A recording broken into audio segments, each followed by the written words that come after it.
is Lab 5 Friction and Thermal Energy. Introduction. The purpose of this lab is to model the motion of an object that experiences friction and find the coefficient of friction and change in thermal energy. I use Newton's second law to find the coefficient of friction, and I use the energy principle to find the work done on the eraser by friction, which equals the thermal energy lost. The object I chose was a 6.83 gram dry eraser, and I used Tracker and GlowScript in this lab. The results, I found the coefficient of kinetic friction to be about 0.246, and I found the lost thermal energy to be about 0.0129 joules.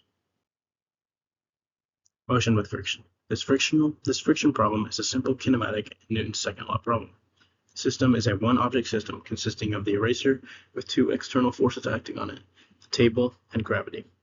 In this example, the eraser is sliding against the table, creating friction which slows it down. This energy lost, which is the friction force times the distance traveled, equals the change in thermal energy of the objects. The equations I used were derived from Newton's second law. Velocity final squared equals velocity initial squared plus 2 times the acceleration times d. Friction force equals the normal force times the coefficient of friction, and thermal energy is the coefficient of friction times mg times d.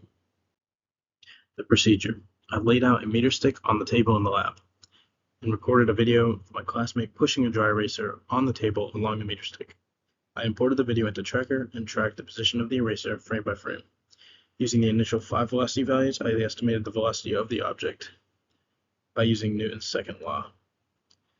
I created a GlowScript code that uses Newton's laws and the energy principle to find the change in thermal energy and the coefficient of kinetic friction, and I compared these values to what other people have found online. Video.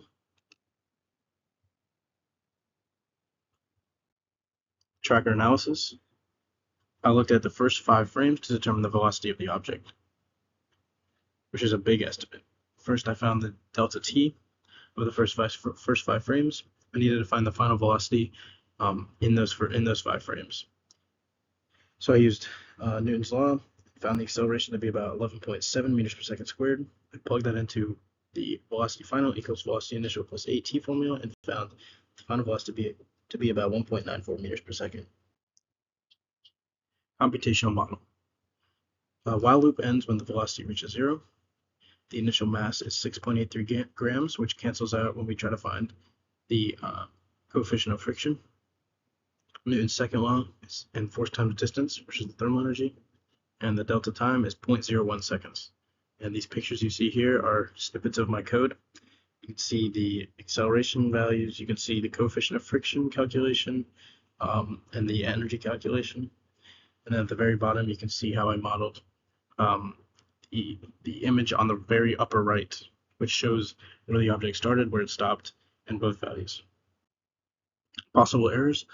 The eraser wasn't thrown perfectly straight, which could have resulted in calculations that are only in one direction when there are actually 2 directions involved, because it wasn't pushed straight. The eraser spun as it was pushed, which could alter the speed and contact force of the table. And the eraser doesn't have a single velocity value from the push because it is actually an acceleration. So that had to have been estimated. What if the eraser weighed more, say 1 pound instead of 6.83 grams? What would happen to the coefficient of friction and the thermal energy? Well, if the eraser weighed more and had the same initial acceleration and velocity from the push, then it would travel the same distance, have the same coefficient of friction because the mass cancels out. However, it will lose more energy because the mass is greater. However, if the same push was applied, the initial acceleration of the eraser would be lower, thus having a lower velocity and traveling a shorter distance and losing less energy. Thank you.